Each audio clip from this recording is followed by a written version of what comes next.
हरे कृष्णा। ओम नमः शिवाय। प्रिय भक्तों, स्वागत है आपका मेरे YouTube चैनल पूजा पाठ में। भक्तों, आज के इस वीडियो में हम जेठ माह के शुक्ल पक्ष की निर्जला एकादशी के विषय में बात करेंगे। आज हम आपको बताएंगे कि निर्जला एकादशी पर आपको क्या करना है। तो आज के वीडियो में हम जानेंगे निर्जला एकादशी के दिन पूजा का शुभ मुहूर्त, पारण समय, पूजा विधि और नियम के बारे में। और आपके मन में जो भी प्रश्न है कि इस निर्जला एकादशी व्रत में पानी कब और कैसे पीना चाहिए, और यदि व्रत के दौरान आपको जल ग्रहण करना अत्यधिक आवश्यक हो जाए तब आपको क्या करना चाहिए, और पुराणों में ऐसी कौन सी विधि बताई गई है जिसके करने से आपकी प्यास भी बुझ जाएगी और व्रत भी नहीं टूटेगा। यदि आप निर्जल उपवास नहीं कर सकते हैं तो क्या करें, और दान किन चीजों का करना चाहिए, और एकादशी द्वादशी के दिन क्या दान करना श्रेष्ठ होगा। और अगला प्रश्न यह है कि हम कलश का दान कैसे करें, और पानी भरकर जो कलश का दान किया जाता है उसकी क्या विधि है, और क्या कुंवारी कन्या भी व्रत कर सकती है। तो आपको इस वीडियो में निर्जला एकादशी व्रत से जुड़ी समस्त महत्वपूर्ण जानकारी दी जाएगी, तो आप अंत तक वीडियो में बने रहें। प्रिय भक्तों, वीडियो को शुरू करने से पहले आप कमेंट बॉक्स में ओम नमो भगवते वासुदेवाय नमः जरूर लिखें। भगवान श्री हरि विष्णु की कृपा सदैव आप और आपके समस्त परिवार पर बनी रहे। प्रिय भक्तों, साल की एकादशियों में सबसे कठिन एकादशी का व्रत निर्जला एकादशी का व्रत है, और इस निर्जला एकादशी को विष्णु प्रिय तिथि भी कहा जाता है। निर्जला एकादशी जो कि ज्येष्ठ माह के शुक्ल पक्ष में आती है, और जो भी मनुष्य निर्जला एकादशी का उपवास करता है तो उसे साल के सभी 24 एकादशियों का संपूर्ण फल प्राप्त होता है, और उनके पापों का नाश होता है, और उन्हें वैकुंठ की प्राप्ति होती है तथा घर में धन धान्य और खुशियां बढ़ जाती हैं। यदि आप किसी भी कारणवश पूरे साल की एक भी एकादशी नहीं रख पाते हैं तो मात्र आप निर्जला एकादशी का व्रत अगर विधि विधान से रख लें तो आपको समस्त एकादशी व्रत का जो पुण्य फल प्राप्त होता है। और जब अधिक मास लगता है तो एकादशी व्रत की संख्या 26 हो जाती है। इन सभी व्रतों का फल हमें सिर्फ निर्जला एकादशी व्रत से प्राप्त हो जाता है, क्योंकि यह व्रत बहुत ही कठोर होता है। निर्जला एकादशी ज्येष्ठ माह में आती है, और जेठ माह में तपती गर्मी में निर्जल रहकर व्रत करना होता है। यानी कि प्रिय भक्तों, पानी की एक बूंद भी ग्रहण नहीं करना होता है। इस व्रत को देव व्रत भी कहा जाता है, क्योंकि सभी देवता, दानव, नाग, गंधर्व, किन्नर, नवग्रह सभी अपनी रक्षा और विष्णु भगवान की कृपा पाने के लिए इस एकादशी अर्थात निर्जला एकादशी का व्रत करते हैं। प्रिय भक्तों, वेद व्यास जी के अनुसार इस निर्जला एकादशी को पृथ्वी पर प्रथम बार पांडव पुत्र भीमसेन ने किया था, और इसी वजह से इसे भीमसेनी एकादशी भी कहते हैं। और महर्षि वेद व्यास जी ने पांडवों को निर्जला एकादशी व्रत का संकल्प करवाया था। तो इस बार 2025 में निर्जला एकादशी का व्रत, जो कि वैदिक पंचांग के अनुसार जेठ माह के शुक्ल पक्ष की एकादशी तिथि 6 जून को देर रात 2:15 पर शुरू होगी, और वहीं 7 जून को सुबह के 4:47 पर समाप्त होगी। तो सनातन धर्म में उदया तिथि मान्य है, तो इसके अनुसार 6 जून को ही निर्जला एकादशी का व्रत किया जाएगा। और एकादशी व्रत का पारण हमेशा द्वादशी तिथि में किया जाता है, तो इसलिए निर्जला एकादशी व्रत का पारण 7 जून को होगा, और हरिवासर का समाप्त जो कि 7 जून को सुबह के 11:25 पर होगा, जिसके बाद व्रत का पारण किया जाएगा। तो व्रत तोड़ने का समय जो है दोपहर के 1:44 से लेकर 4:31 तक रहेगा, क्योंकि 7 जून को 11:25 पर हरिवासर का समय समाप्त हो रहा है। एकादशी व्रत का पारण हरिवासर समाप्त होने के दौरान भी नहीं करना चाहिए। जो श्रद्धालु व्रत कर रहे हैं उन्हें व्रत तोड़ने से पहले हरिवासर समाप्त होने की प्रतीक्षा करनी चाहिए। हरिवासर द्वादशी तिथि की पहली 1/4 अवधि है। व्रत तोड़ने के लिए सबसे उपयुक्त समय प्रातः काल का होता है। व्रत तोड़ने वाले श्रद्धालुओं को मध्याह्न के दौरान व्रत तोड़ने से बचना चाहिए। कुछ कारणों की वजह से अगर कोई प्रातः काल पारण करने में समक्ष नहीं है तो उसे मध्याह्न के बाद पारण करना चाहिए। तो अब आइए जानते हैं इस दिन सूर्योदय का समय क्या होने वाला है। तो सूर्योदय का समय है सुबह के 5:26 पर और सूर्यास्त होगा शाम के 7:16 पर। और एकादशी वाले दिन राहु काल का समय है जो कि सुबह के 10:30 से लेकर दोपहर के 12 बजे तक। और अमृत काल का समय होगा सुबह के 11 बजे से 18 मिनट से लेकर दोपहर के 12:51 तक। अब बात करें शुभ काल की, तो इसमें अभिजीत मुहूर्त जो कि बड़ा ही शुभ मुहूर्त माना जाता है, यह शुरू हो रहा है 11:58 से लेकर दोपहर के 12:52 तक। और अमृत काल का जो समय है वह दोपहर के 2:25 से लेकर शाम के 4:14 तक। और अब इस दिन एकादशी वाले दिन ब्रह्म मुहूर्त का समय होने वाला है जो सुबह के 4:08 से लेकर सुबह के 4:56 तक। तो आइए सबसे पहले बात करते हैं निर्जला एकादशी का व्रत किसे करना चाहिए। तो सनातन धर्म में हमारे शास्त्र कहते हैं कि अगर आपकी उम्र 8 वर्ष से अधिक है तो आप सभी व्रत कर सकते हैं और एकादशी के व्रत का भी पालन कर सकते हैं। एकादशी का व्रत सभी प्रकार के पापों से मुक्ति के लिए है और जो भी श्री हरि विष्णु की कृपा दिलाने वाला है और महाशक्तिशाली व्रत है। यह बहुत ही महत्वपूर्ण व्रत है। इस व्रत को कोई भी धारण कर सकता है। पुरुष, स्त्री, कुंवारी कन्याएं, विवाहिता, अविवाहिता, बूढ़े बुजुर्ग भी इस व्रत को कर सकते हैं। अगर जो यह व्रत करता है उसे इसका फल अवश्य प्राप्त होता है। अगर आपके शरीर में क्षमता है व्रत करने की तो आप इस व्रत को रख सकते हैं। और हाँ, अगर आप व्रत निर्जल नहीं कर सकते तो आप इस व्रत को ना करें तो ही अच्छा है। लेकिन इस व्रत के नियमों का आप पालन करके इस व्रत के पुण्य फलों को प्राप्त कर सकते हैं जो कि मैं आगे भी आपको बताऊंगी। इस एकादशी का नाम ही है निर्जला, यानी कि बिना जल ग्रहण किए व्रत को धारण करना। तो अब आपका अगला प्रश्न यह होता है कि निर्जला एकादशी व्रत में पानी कब और कैसे पीना चाहिए। तो देखिए, निर्जला एकादशी व्रत नियम यह कहता है कि एकादशी के सूर्योदय से लेकर द्वादशी के सूर्योदय तक, यानी कि पारण तक, आपको निर्जल रहना होता है और पानी नहीं पीना है। प्रिय भक्तों, निर्जला एकादशी का व्रत कठोर होता है। खासकर ज्येष्ठ के महीने में जब प्रचंड गर्मी पड़ती है तब निर्जला एकादशी का व्रत रखा जाता है जो कि जीवन में जल के महत्व को बताता है। लेकिन अगर आपने निर्जला एकादशी का व्रत रखा है, आपको बहुत अधिक प्यास लग रही है या ऐसी स्थिति आन पड़ती है कि जल के बिना प्राण संकट में आ जाएं, तो इसके लिए शास्त्रों में कुछ उपाय भी बताए गए हैं जिससे कि आपकी प्यास भी बुझ जाएगी और आपको दोष भी नहीं लगेगा। साथ ही इस विधि से जल ग्रहण करने पर आपका व्रत भी निष्फल नहीं होगा। तो प्रिय भक्तों, यह उपाय है निर्जला एकादशी में व्रत के दौरान अगर आपको अधिक प्यास लग रही है, यदि विकट परिस्थितियां आ गई हैं, आपके स्वास्थ्य पर बन पड़ी है, तो आप ओम नमो नारायण मंत्र का 12 बार जाप करें और फिर इसके बाद चांदी, पीतल या फिर मिट्टी के या फिर किसी धातु के पात्र में पानी में गंगा जल मिलाकर भर दें और उसके बाद घुटने पर हाथों को जमीन पर रखकर पशुवत जल पी सकते हैं। इसके व्रत निष्फल नहीं होगा।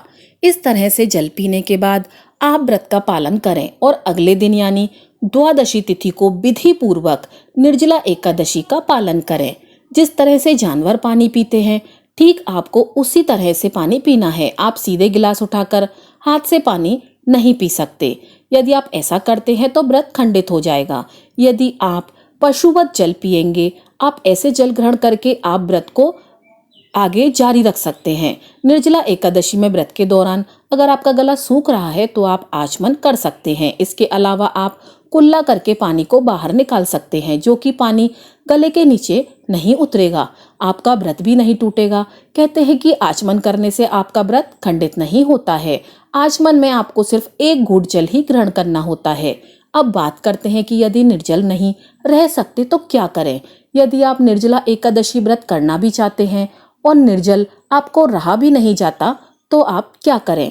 प्रिय भक्तों, हमारे मन में श्रद्धा होती है कि हम श्री हरि विष्णु का यह व्रत करें और उनकी कृपा हमें प्राप्त हो, लेकिन हम निर्जल नहीं रह पाते। तो हमें क्या करना चाहिए। ऐसे तो नियम होता है कि जैसे हम प्रातःकाल व्रत का संकल्प ले लें कि आज हम सूर्योदय से लेकर कल सूर्योदय तक निर्जल रहकर यह व्रत धारण करेंगे। यदि आप ऐसे करके संकल्प करके व्रत धारण कर रहे हैं तो आपको संकल्प का पालन करना चाहिए और आपको यह नियम पालन करने का पूरा प्रयास करना चाहिए। लेकिन अगर प्रिय भक्तों, आप व्रत में संकल्प लेते हैं कि हम यथासंभव जो हमसे हो सके हम प्रयास करेंगे, इस व्रत को रखने की जितनी हमारे शरीर में क्षमता है उतना हम प्रयास करेंगे, ऐसा आप मन में सोच के यदि आप इस व्रत में भागीदार बनना चाहते हैं, बिना व्रत किए इसको पूर्ण करना चाहते हैं, यदि आप निर्जला एकादशी व्रत नहीं कर पाते हैं संकल्प लेकर, तो आप कोशिश करिए कम से कम दोपहर तक तो निर्जला रह जाइए। फिर उसके बाद भोजन ग्रहण करिएगा, वह भी भगवान विष्णु की पूजा आराधना करने के बाद। यदि आप रह पाते हैं तो आप शाम तक रह लीजिए। मतलब कि प्रिय भक्तों, अपने शरीर की आखिरी क्षमता तक हमें कोशिश करनी चाहिए कि व्रत को पूरा करें। अगर आप शाम तक रह पाते हैं तो देर शाम तक रहिए। आप भगवान श्री हरि विष्णु की पूजा आराधना करते हैं, उसके बाद थोड़ा सा जल आचमन में लेकर ग्रहण कर सकते हैं। दूसरी चीज प्रिय भक्तों, यदि आप निर्जला एकादशी का व्रत नहीं कर पाते हैं और इसका फल भी प्राप्त करना चाहते हैं तो आप अन्न आहार ना लेकर फलाहार कीजिए। आप जूस और फलाहार पर रहकर भी बिना व्रत किए निर्जला एकादशी का व्रत फल प्राप्त कर सकते हैं। और फिर जो लोग अन्न ग्रहण करते हैं उनके लिए मैं बता दूं कि आप इस दिन चावल मत खाइएगा, लहसुन प्याज का त्याग करिएगा और ब्रह्मचर्य का पालन करिएगा। सत्य वचन बोलिएगा और भगवान का पूजन करिएगा। निर्जला एकादशी व्रत की कथा सुनिए, भगवान का नाम जप करिए, तो भी आपको निर्जला एकादशी व्रत का फल अवश्य प्राप्त होगा। इस दिन आप भोजन में सेंधा नमक का प्रयोग करें और अधिक से अधिक बार ओम नमो भगवते वासुदेवाय नमः मंत्र का जाप करना चाहिए। भगवान के समक्ष हाथ जोड़कर व्रत के दौरान भूल चूक के लिए क्षमा मांगें। द्वादशी तिथि के दिन व्रत खोलने के बाद भोजन में चावल अवश्य लेना चाहिए। चावल ग्रहण करने के बाद ही अन्य चीजें खानी चाहिए। यह व्रत चावल ग्रहण करने के बाद ही खुलता है। संभव ना हो तो आप जल में तुलसी दल डालकर आप इसे भी ग्रहण करके व्रत का पारण कर सकते हैं। प्रिय भक्तों, अगला प्रश्न यह है कि निर्जला एकादशी के दिन हम किस चीज का दान करें। तो प्रिय भक्तों, आज के दिन आप गाय का दान कर सकते हैं। आज के दिन आप अपने सामर्थ्य के अनुसार अन्न वस्त्र का दान कर सकते हैं, फलों का दान कर सकते हैं, सब्जियों का दान कर सकते हैं। जितना सामर्थ्य है उस अनुसार आप धन का दान कर सकते हैं। एकादशी के दिन जल का दान विशेष महत्व है। जल का दान आप अधिक से अधिक कीजिएगा क्योंकि जल दान सर्वश्रेष्ठ फल की प्राप्ति कराता है। निर्जला एकादशी के व्रत में जो जल का दान आप अधिक से अधिक करेंगे, जीव जंतुओं के लिए पानी की व्यवस्था करेंगे, अपनी छत पर किसी पात्र में जल भरकर रखेंगे, पक्षियों के लिए जल की व्यवस्था करेंगे, यदि राहगीरों के लिए पानी की व्यवस्था करेंगे, प्याऊ की व्यवस्था करवाएंगे तो बहुत ही श्रेष्ठ होगा। आपको इसका फल अनंत काल तक मिलता रहेगा। दोनों ही दिन आप दान कर सकते हैं, यानी कि प्रिय भक्तों, एकादशी के दिन भी आप दान कर सकते हैं, द्वादशी के दिन भी आप दान कर सकते हैं। पारण करने के बाद दान करना श्रेष्ठ होता है और जरूरी भी होता है। तो एकादशी द्वादशी दोनों ही दिन आप दान करें तो बहुत ही अच्छा होगा। अब बात करते हैं कलश दान कैसे करें। तो देखिए, बाजार से एक कलश खरीद लीजिए, उसे अच्छे से धोकर उसमें शुद्ध जल भर दीजिए। यह कलश मिट्टी का होना चाहिए। घर में ही जल भरकर रख दीजिए। उसके ऊपर आपको सफेद कपड़ा रखना है। सफेद कपड़े के ऊपर कलश को ढक दीजिए और उसके ऊपर चीनी रखना है। अगर आप और भी चीजें दान करना चाहते हैं, जैसे फल दान करना चाहते हैं, तो इस कलश के साथ कर सकते हैं। तो इस तरह से फल, वस्त्र, कपड़े के साथ ही आपको कलश देना है। दक्षिणा के साथ दान करना है। यदि निर्जला एकादशी के दिन यह आप उपाय कर लेते हैं तो यकीनन आप पर माँ लक्ष्मी की कृपा होगी। इस पावन दिवस पर भगवान विष्णु और माँ लक्ष्मी की पूजा करने से भौतिक सुखों की प्राप्ति होती है।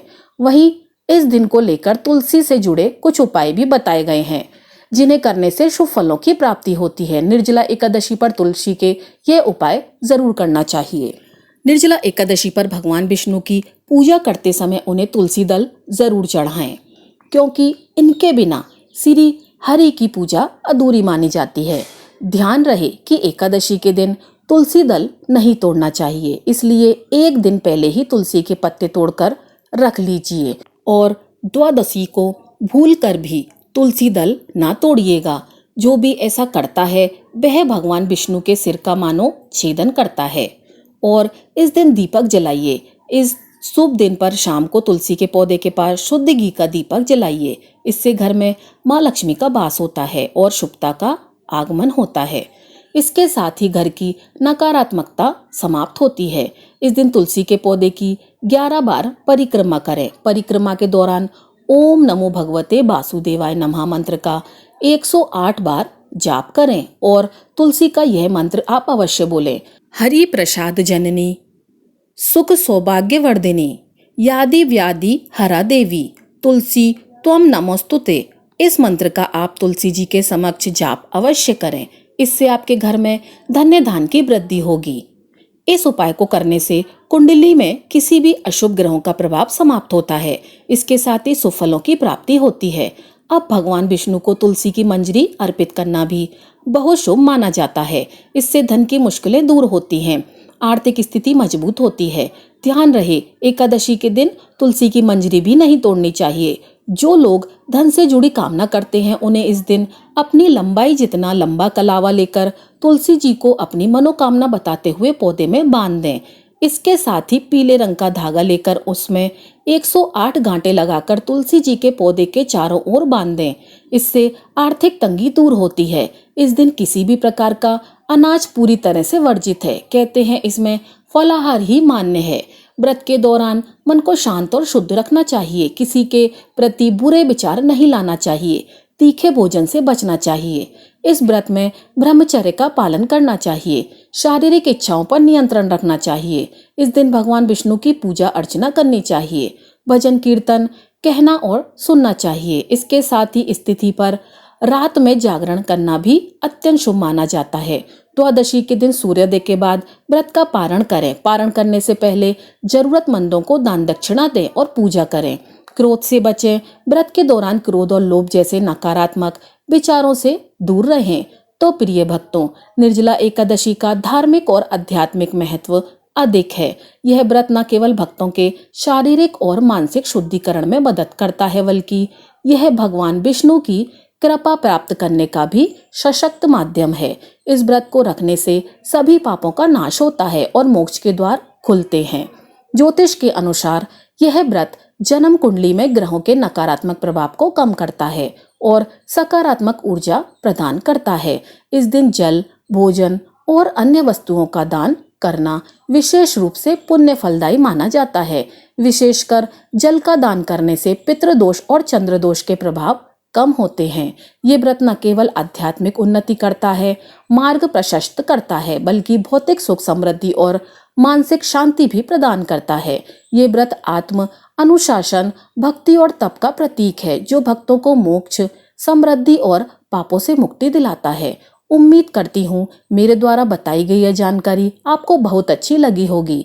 यदि हमारी यह वीडियो आपको अच्छी लगी हो तो वीडियो को लाइक कीजिएगा, शेयर कीजिएगा और चैनल को सब्सक्राइब कीजिएगा। आपका दिन शुभ हो।